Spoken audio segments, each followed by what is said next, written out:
Wow, þetta örugglega ekki létt verk að koma eftir þeim fængum og standa svo bara einn. Þetta er ekki kennt neinum því ég klúðra, en að því ég hef aldrei séð þetta, hvernig þetta fer fram, og þá ætla ég að fara yfir minningar mínar. Ég fædd árið 1953 í desember á Kirkjubæbraut 4 og fyrsta barn sem fæðist á Kirkjubæbraut 4. Ég svo mikið forréttindar einstaklingur þegar ég lít tilbaka að þá naut ég þeirra sérstöku forréttinda að vera alin upp á 19 manna heimili. Vegna þess að það bjuggu saman amma og afi, móður, amma mín og afi, Þorsteinn og Vesturhúsum og Gísni, og þau áttu 16 börn og móður mín var elst af þeim. Og amma var nátt undavega 3 eftir að mamma byrjaði, sko, svo að þetta var mjög fjölmynd og bara mikið stuðarna virkilega. Afi var á miklu myndurskap og þá reisti hann Kirkjubæbraut 4 og það var nú löngu sagt svona í gríni þegar að hrúan flugdi. Þá voru aðeins fleiri vegna þess að þó ég hafi fæst í desember 53, þá ég svona engar minningar frá til dæmis 54 og 5. Ég fekk ekki minni svona fyrir en á 3. ári, að þá voru þau fleiri til heimilis og komandi af Vesturhúsum, eystri, eða í mínum minnum kallaði ég það litlu Vesturhús, sem að voru, ég veit ekki hvort þetta náði 60 fermetrum, og þá setti bara amma alla á miðhæðina. Það var ekki, þú veist, hún kunni ekki alveg að dreifa úr öllu þessu fólki. Hún myndi bara hafa svona frekar þröngt og nett og huggulegt, sko. Það sem að ég vil meina séu forréttindi að það að fá að vera í svona mikilli nánd. Það var til dæmis fyrir þessa 19 manneskjur. Það voru sko, ef við bara horfum á systkini mömmu, þá það náttúrulega yngstu. Það Sibba, Villa, Siggi, Svanur, Smári, Jónína, Gunna, Sólveig, Reynir, Birgir, Trausti, Lilja. Þetta bjó sko heima með að mafa og svo ég og Helga og ég og Simi bróður og mamma og pappi. Þetta var svona, en svo var alltaf bara að koma svona Þráin í 8, gotur svona alls konar skildmenni og gista og það var alltaf nóg að plássu.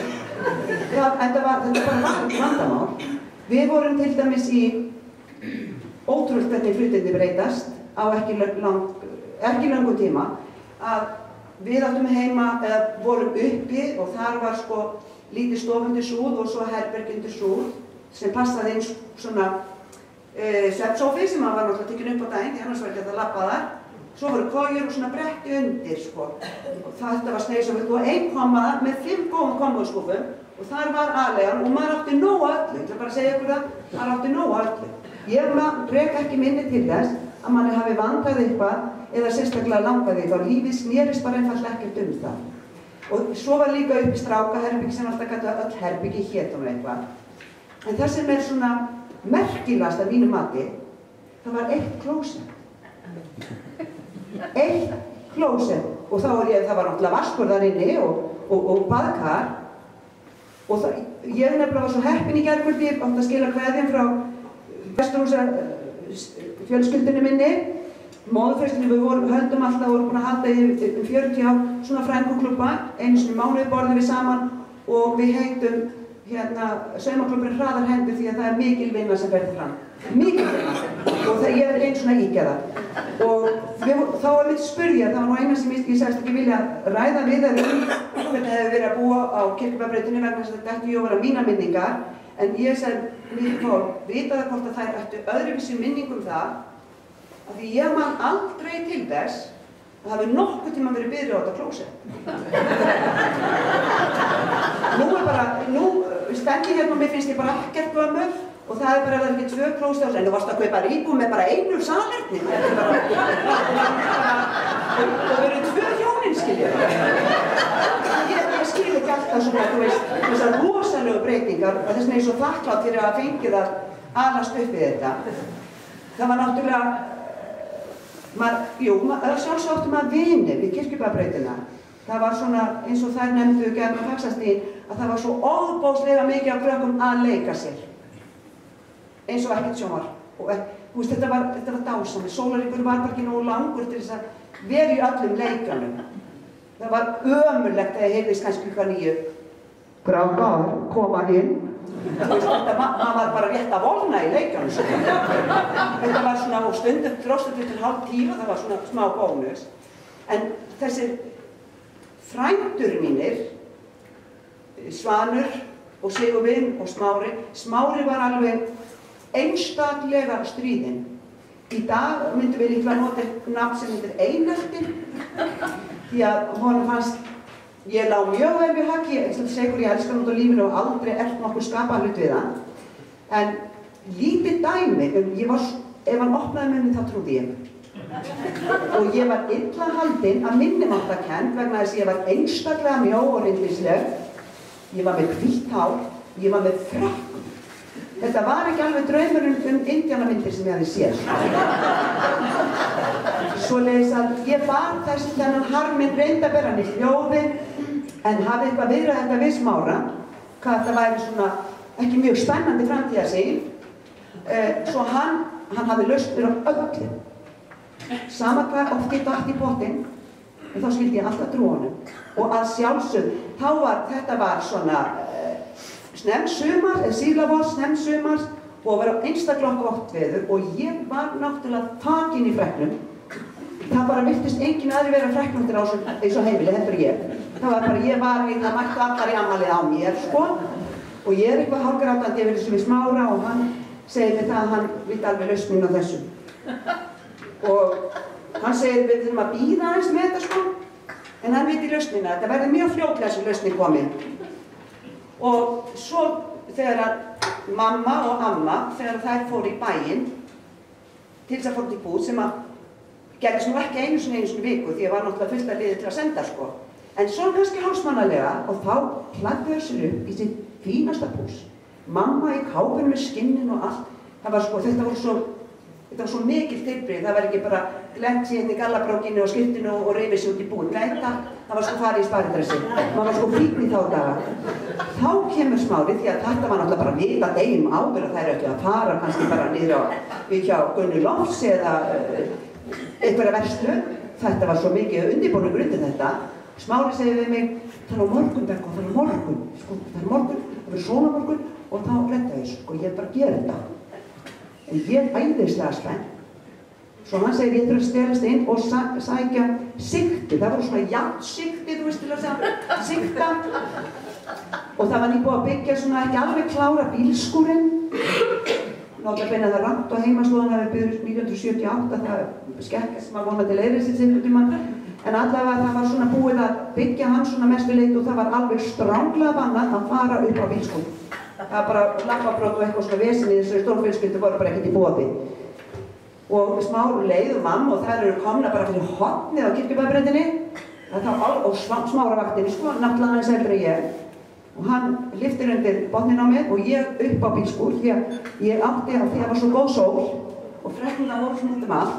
Þá átti ég að liggja grafkjur á bakinu með sigtið, alveg grafkjur. Það myndi sólinn alltaf hita á milli freknana sko. Og ég trúði því. Og ég lá. Af því hann ætlaði að láta vita sko þegar tími væri komið þegar ég væri búin að vera nógu lengur. En eitthvað glafti hann og ég þorði ekki svo mikið sem að bæra fingur. Þá myndi þetta kannski ekki hitta rétt á stað þarna á sigtinu. Og ég orðin gjörsamlega lúin og búin þegar ég allt í einu heyri röddina í mömmu og ömmu sem að þær eru eitthvað því að þá er Ásta út í húsi sem að göldi Ásta hans Óla í Skuld. Þau eða hljón, þá hún eitthvað hóað svona sælar konur eða hvernig sem klæðið var og þá heim og ég hugsaði bara ég var á bannsvæði sko og ég hafði líka stólist til að fá sigtið það bara hrundi veröldin nánast þarna og svo eitthvað heyri ég mömmu kalla í mig og kjarkunum var nú ekki meira ekki gæti príla einir á þessum bílskúr svo lýs að ég let vita af mér. Alltaf nú aldrei sko vilja setjast upp en eitthvað vegna þess að það var ennþá sól sko, ég ætla að ná einasta geisla þarna. Og mamma, enda með því að mamma nær svona í stiga og segi, hvað ertu að gera? Ég sagði, ég er að verða svona brún. Og þá bara horfði mamma og sagði, Smár, vera að bóla þarna veit ekki að fara að garga það hér en það var sko smár, það var svona ævintýrinn að Smára. Svo kemur loksins Smári, þá var hann þorði að skila sér af því að hann hafði heyrt gólið Smári og var ekkert að flýta sér heim. Svo kemur hann og mamma var eitthvað að segja hættu eitthvað að vera alltaf að fíflast í hún trúir öllu sem þið segið já, ég gerði bara það sem þið sögðu og eldri ég og maður átti að bera virðingu fyrir sér eftir fólki, þetta var nú bara strax einbrettað í mann. Nema ég fer ægilega spennt, fer í spegilinn og það bara eins og gamli freknur fastararna og ekki neitt búið að gerast eiginlega. Ég var rauð á handleggunum mann, ég rosalega rauð á handleggunum en ekkert í andlitinu. Og ég fer alveg tárinu til Smára og ég segi, Smári, það var ekkert. Það sann, það kemur á morgun. Sá morgundagur reyndar ekki komin.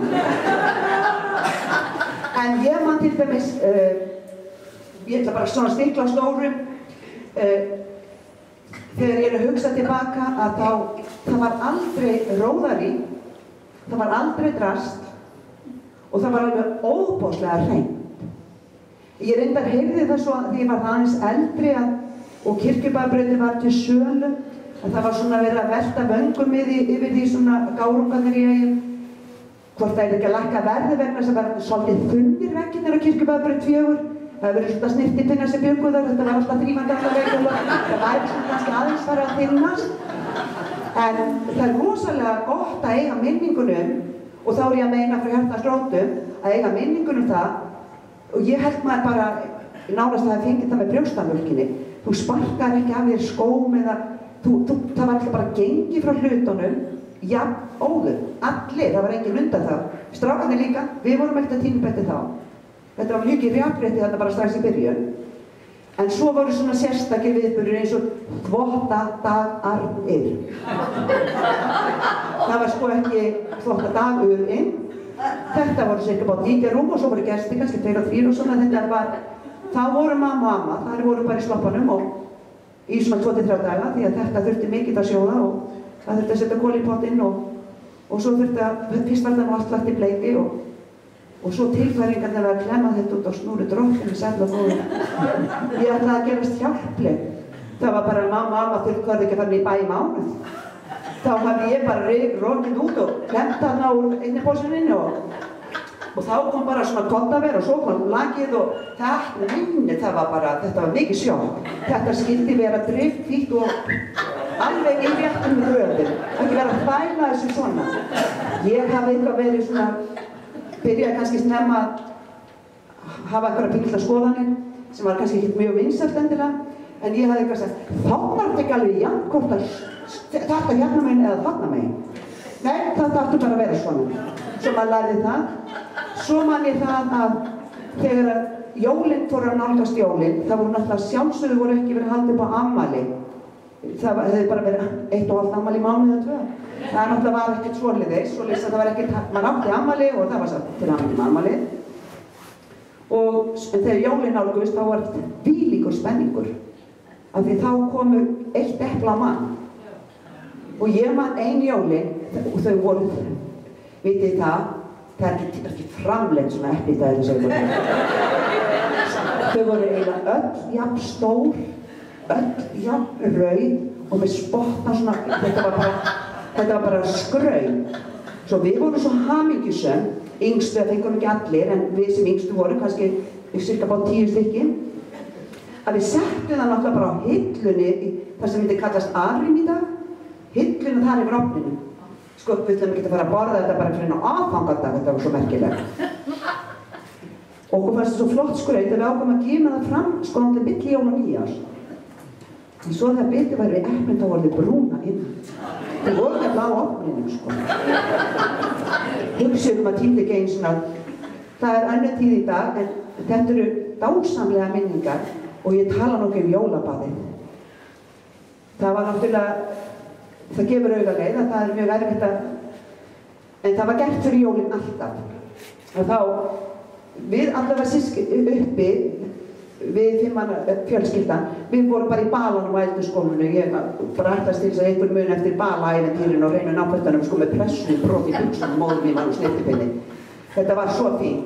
En fyrir jólin að þá fengu allir að fara í bað, ekki, fór ekki einnig baðvatn, það var náttúrulega saltmarsölkið í þetta, því að það þurfti að hita pottinn niðri og svo voru strákarnir látnir bera þetta í fötum upp. Vitið það, þetta var tilhlökkun fyrir jólin, bara maður fekk að fara í bað, við fórum kannski 4, ég og Helga og Sibba og Villa sko, í baðið, það var bara ennþá mjög skemmtilegt held ég. Og ég man ekki eftir að það var eitthvað grútskítut vatnið eða neitt, þetta var æðislegt. En afi var svolítið sniðugur, þessu sem minning þess góða manns. Hann var svolítið sniðugur hann afi, það var ekki spegill neitt stóra baðherberginu. Hann var nefnilega svona svo við einhvern myndum kalla, við kallaðum það holi, það var kallað, við myndum í dag kalla aðrými. Þar var svona vatnspegill og svona hilla eins og svona breið með 2. Og þar voru svona hárburstar eða greiður og svona. Kvenfólki var bara ekki, það var ekki í búið, það var hánginn á klósett og eitthvað dúlla við sig og dingla sig sko. Þess vegna var aldrei biður, það er til skýringar á öllum hlutum. Það er bara svoleiðis. Og ég man til dæmis á Laugardögum og það þótti mér sem að virtist bara engum öðrum þykja skemmtileg. En ég hef löngu verið svona, eins og móðir mér sagði svo góðlega að þú ert upp á kolröngum tímabækum, þú áttir að vera þær húsbændur og hjú, voru til að vera kettinginn á neðri hæðinni og njótaðinn. Þetta eru orðinina mömmu vegna sem ég fannst óbóðslega gaman að þrífa og svona vera í öllu þessu, pússa og raða og eitthvað vesen. En á Laugardögum þá var það svo merkilegt. Getið ímyndið dögu skótaugið? Nei, hann auðvitað brjálast þetta eða var eins og í dag, skilur. En þá átti maður svo stífilinn og svo átti maður skóna sem maður fór svona í gangus, þú veist, og í skólan. Og svo átti maður betri skó sem maður fór í kirkju og svona á sunnudögum því að maður var klæddur upp þá. Maður átti sko 3 skó. Á Laugardögum, morgnanum, þá var það bara, og það þurfti ekki að orða þetta einu sinni, þá bara var svona alltaf verkaskipting, hverjir átt að busta úr teppinu og bóna meðfram að þetta náði út í veggina og bóna nú stiga niður sem var nú með rúnuðum trökkum í þokkabót. Það voru allir margir á raskættinu, en það sjáðu Vesturlandsrættin, hún er fyrir á flöt hérna. Það er bara hreinlega, skýringin komin, það er stíginn sko. En allir mættu, þeir sem áttu vaktina, við fórum niður og þá var verið að bera allir skór. Hvort sem það hefur verið notaðir eða verið. Því að þeir voru niðri, raðaðir svona í fjórfalt hæð, stífilinn svo hinum með við vegg og það var borið og aðeins pússaði yfir það sem maður kannski ekki hefur fræðina, það kannski komið rík kott þarna á þessari viku, en allt var borið á og endað á stígvélunum. Þar var skósvertan ekki í spöru, því það skildi nú ekki fréttast að fólki frá Vesturhúsum væri stígvélum með þristihúsarönd. Þangað til botninn dettur út skildi þetta vera gljáspart og fagurt. Það var bara svoleiðis. Stundum voru botnarnar svona bólni, maður svona eins og á búðum, átt að glansa þetta. Það var bara svoleiðis. Þetta er svona dæmi snirti með sko hvernig maður lærði að vinna.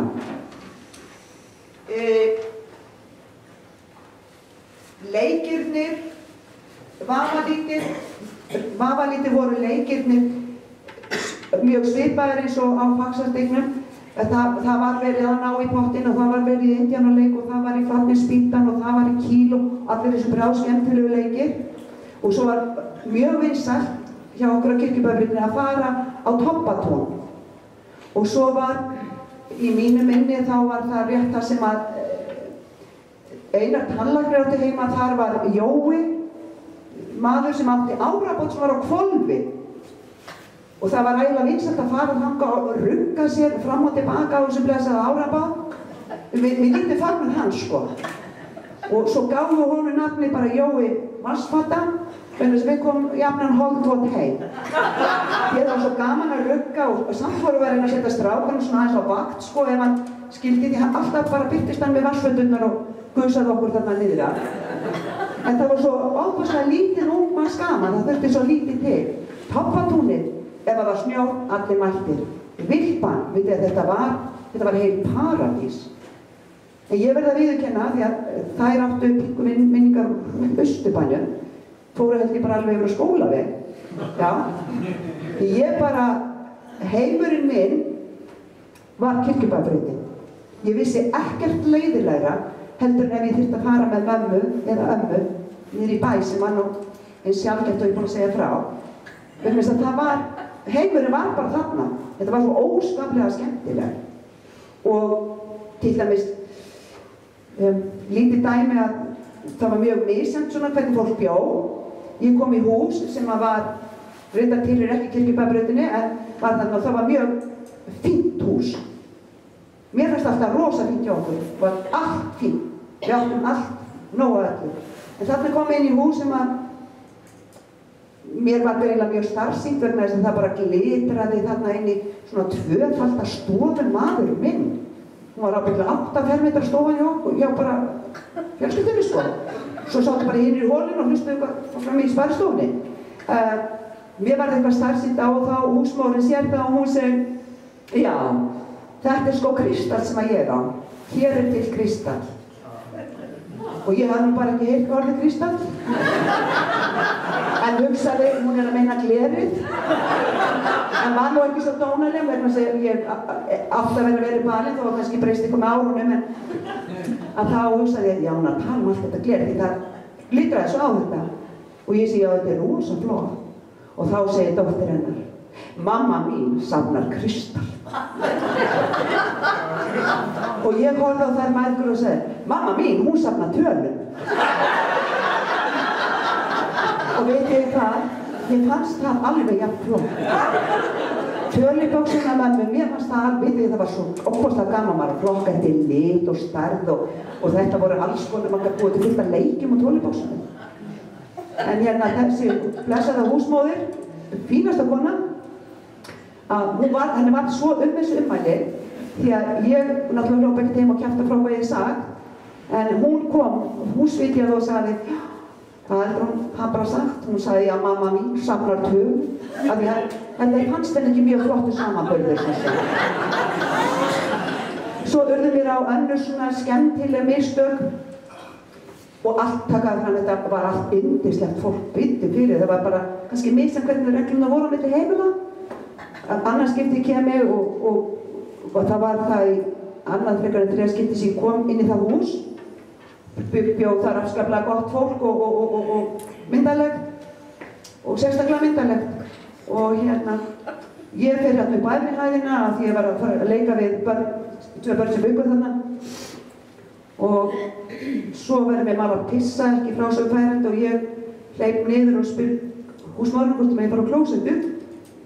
Það var náttúrulega sjálfsagt og hún gerði svo vel oppa eftir hérna á klósettu og ég fer inn og ég satt nú fyrst sko bara heilíkitt að glápa í kringum mig því að þetta var náttúrulega alveg rosalega fallegt baðherbergi með svona hundir í og alls konar flottir í eða svona sem að ég var ekki vön og ég gaf mér smá tíma í þetta svona virða þetta allt fyrir mér. Svo því ég búinn og það mér hendur og þurrka mér og svo kem ég fram alveg alltaf að bara hrósa hvað þetta væri fallegt baðherbergi. Þá segir húsmóðurinn, í hvaða handklæði þurrkaði þú þig góða? Og ég bara, þetta þannig. Það bara, hún var mjög reið og vildi að ég fyrir heim vegna þess að ég hefði þurrkað mér í fjölskylduhandklæði en ekki gestahandklæði. Ég þurfti einfaldlega að fara heim og segja hvað gestahandklæði? Ég bara hafði aldrei heyrt þetta orð eins og ég var bara nýbúið að framleiða það í orðabókinni, ég hafði aldrei heyrt eins á gestahandklæði. En ég fór aldrei inn í þetta hús vegna þess að ég var svo rosalega hrædd að myndi gera einhver önnur mistök sem að var alltaf svona verjast í að gera mistökin. En elskanan afi minn, sem ég þótti alveg ótrúlega vænt hann deyr 1967 og þá það fyrsta skipti sem ég á í orðaskaki við Guð. Ég var og hef ennþá mína einlægu barnatrú og myndi aldrei sofna hvar sem ég væri nema að fara með mína bænir. En þá var ég af því ég var búin að biðja Guð svo mikið að afi myndi lifa þá til að sippa og ég myndi fermast. Það var 16. barnið hans afa. Mér fannst þetta rosalega ósanngjarnt, það dó mánuði fyrir fermingu. Og ég var í miklu orðaskaki þetta, en það sem ég átti bestu litlu mömmu í heimi að þá gat hún skipt þetta út fyrir mér. Að maður átti bara, þá fyrst heyrði þegar maður átti að þakka þann tíma sem að maður hefði fengið að vera með viðkomandi og vera glaður og svona. En það tók mér smá tíma svona aðeins að sættast við hann, því það var, maður var mest glaður, en svo komið svona tilfelli og ég er bara alveg tilbúin að deila því með ykkur að ég og drottinn áttu þannig í þessu orðaskaki, sko. En svo þegar það er fyrsta skipti sem ég man eftir að hafa farið í erfisdrykkju, ég þurfti bara að læra orðið, erfisdrykkju, það var boðið í kaffi heim á Kirkjubæjarbraut. Þá var ég reyndar flutt að Kirkjubæjarbrautinni á Hilmursgötunum með foreldrum mínum, en þar sá ég rétt sem borið var á borð, sem ég hvorki séð, aldrei séð, aldrei meir. Og ég þorði ekki eins og smakka, það var svo merkilegt, ég hefði líklega haldið að þetta væri kannski pyndu skrauts. Það voru pulsubrauð, skorin í tvennt og sett rosalega fallegt salat ofan. Ég hafði bara, ég veit ekki hvort ég hefði kannski aldrei séð pulsubrauð, en þetta var allt öðru svo heldur þessar brauðsneiðar sem mamma var vanur og það var svona fullt af afbrigðum eins og ég sjáið í þessu lífi þarna á Kirkjubæjarbrautinni. En bestu ár ævi minnar, sem við talum hér í Vestmannaeyjum, að það er Kirkjubæjarbraut 4 og ekki er það eingöngu að því átti svo yndislega gott fólk að og góða fjölskyldu. Það var aldrei verið að rífast eða þetta, minningin er ekki þar, aldrei neitt, en svona stríðnisbúkaháttur og svona þegar ég verið litið bara bráðskemmtilegur. En í þessari götu var náttúrulega líka eðar fólk, eins og til dæmis Ásta og Óli í Skuld, sem byggur beint á móti okkur, og Edda Ólafs og Sísi og Stjáni, bróðir hennar. Og svo flutti Sísi niður þegar hún náði sér í Sigga og átti þar 2 dætur. Þetta var, maður var þvílíkur auðfúsagestur þó að maður væri afskaplega lítið fyrir að fara inn á heimili annarra, því að stuðið var alltaf Kirkjubæjarbraut 4, það voru allir. En þetta var þvílíkt eðar fólk. Fyrir ofan þá var Dengsi og Guðrún Ljósa, þessi dásemdar hjón með Valgerði og Rúnar, og ég á einhverja minningu, og ég ákvað ég ætla ekki að googla nokkur skapanur, en ég á minningu það að þar hafi búið niðri því var krakki, maður sem var mjög dökkur yfirlitum, ég er ekki þannig sverfingja, en þetta er minningin. Svo fór maður yfir það sem að næsta hús og þar var Bjarni Þormós, einn góður leikfélagi hans foreldrar byggu niðri hjá Sigga Jóels og Fanni. Og Jóel sko, það var í hverju húsi börn. Svipuðum aldri, förum bara fyrir ofan okkur á Kirkjubæjarbrautinni, þá var Maggi Kristins og Jóna Dóra og Birgir með Kristni og Díti hjúkrunarkonu foreldrum. Er það skrítið þó að nafli alheimsins hafi og sé og verði alltaf í mínum huga fyrstu 11 árin reynda á Kirkjubæjarbrautinni. Ég ætla ekki að fara að telja upp alla Kirkjubæjarbrautina því það væri nú að æra óstöða, en ég ger það. Fyrir með vantar íbúi í 1 hús, ég veit ekki ekkur ef ég ákvað að googla ekki heldur. En þarna voru bæði skólasyskin eins og maður fór, ég man fyrir ofan Gunnu Giss og Sigfús sem eiga dóttur, eina dóttur sem heitir Sigrún. Ég man það mér fannst ofboðslega skrítið, þar var byggt hús að það var búið að vera lengi auður, reitur og svona smá brekka þarna sem við vorum að glöðrast við að leika okkur krakkarnir. Svo allt í einu kom einhverja vinnuvélar og fara að rífa þarna og svo hólnum og svona, og þá byggðu Guðmundur Ingi á Huginn og Stína frá Þingholti byggðar hús, og í mínum huga hefur þetta alltaf verið útlenska húsið. Það var ekki nótt einasta hús þarna svona í laginu, þetta var bara einhvern veginn bara svona útlenskt. Ég átti ekki, þetta nú ekki meira til sko, ekki eins og upp á land að ég vissi hvernig þetta skýri þetta var útlenska húsið. Sem þessi eða hjón byggðu og ég passaði stundum börn og svona, en það er sama hvar er drepið niður á Kirkjubæjarbrautinni, í mínum huga, þá var þetta eðar fólk, yndislegt í alla staði. Og fyrir 2 árum rúmum því ég var hérna í Eyjum, ég kem reyndar á nokkru sem áringa, að þá ákvaði ég og systir mín, 2,5 ára síðan, þá ákvaði ég og systir mín við að labba Austurbæinn, sikka göturnar og rifja upp á muna hver átti heima hennar. Svo erum við enda á Kirkjubæjarbrautinni og þá koma Erna og Svenni, Sveinn Hjálmarsson, sem átti heima Kirkjubæjarbraut 2. Þá var það nú ekki gæðafólki. Og vitið hvað þetta var, maður fekk svona kusku í auga bara hérna. Það var bególitt, alveg sko, maður var faðmaður og Svenni sagði þetta er nú bara tilefni til þess að rífa upp konjaksflöskuna sem ég bara geymir mörg á. maður alltaf að sjá eftir einhverju í lífinu, vegna þess að ég leit á klukkunni, ég svo ferleg klukkukona, hundleiðilega auðvitað að því leita, en ég að samanskapi sísti mín ekki klukkukona, sko, það eina sem okkur skilur svolítið að, en ég leit á klukkunni og sagði, Guðfinna Georgs fann að bíða með matinn. Svo ég sagði, heyrðu, vistu það, við verðum að fá eigandi inn í háttu komið næst. En síðan höfum við systur ekki komið saman og svo þetta næst rann okkur greipum.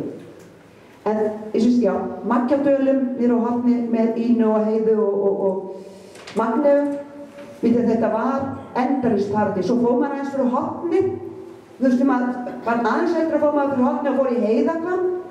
Það var svona lítið hús sem stóð svona aðeins inn í lóðinni, eða skúr, eða ég veit ekki hvað líka kalla þetta lítið hús, það var ekki búið í því.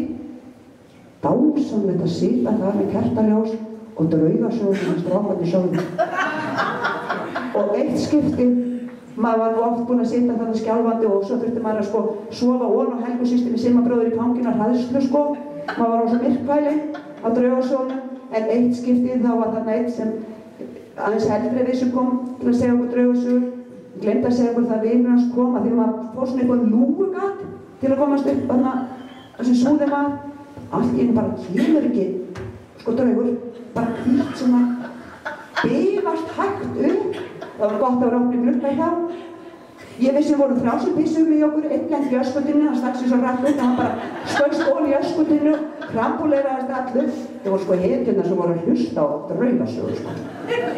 Svona eru minningarnar endalaust. En stóra sjokki gerist og ég var alltaf til horft á það svoleiðis. Það var þegar að foreldrar mín taka sig upp og flytja á Hilmisgötu 1, ekki það sem eitt af húsinu. Heldur bara að fóru úr Kirkjubæjarbrautinu og Austurbænum frá öllu þessu gósenlandi mínu, bara heiminum, á Hilmisgötuna. Ok, það var einhver gulrót við Helga áttum að fá saman stórt herbyggi sem var stærri en stofan á Kirkjubæjarbrautinu. Mér fannst það ekki gulrót. Helga systir var mjög ánægð. Simmi bróðir skríkti að hamingju. Ég var ekki sátt. Og það tók mér nokkur ár að sættast. Það var bara, hvort sem var skóli eða hvað var búið, þá var bara farið á Kirkjubæjarbraut. Þar var lífið, þar var allt. Mér var svo skrítið á Hilmisgötunni, ég get alveg rakið hverju áttur heima á Hilmisgötunni. Og þetta var mjög gott fólk, ég meina maður fekk mér þess að vinna út á þetta. Óskar í bókabúinu og Sigga voru þarna númer 1, 3, númer 5. Og þar passaði ég lítinn strák, svona búbur, barnabarn þeirra í bókabúðinni og þetta var aðlingsfólk allt saman og Runólfur og súfjölskylda á 7 og bara dásalegt fólk. En það var enginn út að leika sér. Enginn. Og ég ætla að segja það því að síðan Halldór hérna, þegar við fluttum að Hilmisgötuna, þá átti Matta og Datti, foreldrar Halldórs, Addu og Olli sem ég jakkuð mér og Halldór svo komu svona yngri sem er ekki alveg eins í ferskuminninu, en ég veit einn heiti Jónasína. En ég man það að ég var að reyna að fá Olli til að koma út að leika. Addu kom ekki út að leika. Halldór var eini sem kom og lék við mig og Sigma bróðir. Svo var ég svona að reyna að góna það í kring, hvort það væri ekki eitthvað mögulegt að búa til eitthvað smá líf þarna, af því mamma var alltaf að segja, nú erum við flutt, takk á mín, og við, af því að ég vildi bara helst að amma myndi eiga mig líka þá bara, þetta var ekki alveg nógu sniðugt með þessa Hilmisgötu. En það var ekki, það var aldrei, ég upplifði aldrei þessa leiki og svona, en ég náttúrulega bara nýtti mér það, ég var bara næstu 3 árin bara í viðbót, meira og minna upp á Kirkjubæjarbraut, til þess að vera í allri gleðinni. Svo náttúrulega koma þessi unglingsár og þá eru endalausar minningar. Þura sagði, má ég setja myndin upp sem ég er á? Nei, ég er að grínast, þú sagði það ekki. Af því að ég ætlaði ekki að vera með neina myndir og þá sagði Þura, en hérna mynd, já, góða mynd. Og ég er að grínast, og Þura sagði þetta ekki. En við, eins og ég sjáum, þá var ég gríðarlega stolt til Þórari og var nú eina af þeim sem var svona pínu í hjartanu við þessari sameiningu, en rosalega hamingjusöm sem í dag náttúrulega. En eins og ég sjáu, Þura hefur nú aldrei verið hávaxnasta manneski heimi, en sko ég ligg við sem minni. Nei, ég ætla ekki að, þið þekki náttúrulega Þura og mig og þá er það bara nóg. Þarna voru með okkur Ásta Finnboga, Þóra Hjördís og aðrar eðalkonur og vorum að fara að keppa svona í Hálagalandi og svona ímislegt mjög Hálagalandi. maður segir í dag þá bara samt frá hvaða öld er þú? Og þá var nú sko lúxusinn þvílíkur þegar maður keppti í Hálaugalandi að þá komu nú bara strákarnir sem voru að spila körfuboltaleik og eftir að hengja við fötin okkar. Þetta var út í púsl að vinna alltaf garfana. En þetta gekk allt upp í þessa daga. Þá, eftir ég flyr á Hilmsgötu, þá eignast ég yndislega vinkonu sem heitir Hrafnhildur Hlöðvers.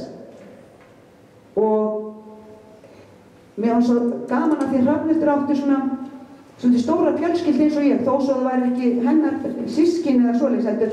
Hún kom úr svona, og mér fannst eins og til dæmis hjá Þurí Borgar og mér var svolítið gaman að myndi alltaf vera að vella endalaust krakkar og svona bara að væri fleiri sem að, því ég fékk eins og mjög viðkvæma spurningu því ég var í skóla og það svona satt lengi í mér. Þá fékk ég spurningu frá skólasystkini sem sagði, hvað áttu eiginlega mörg systkini?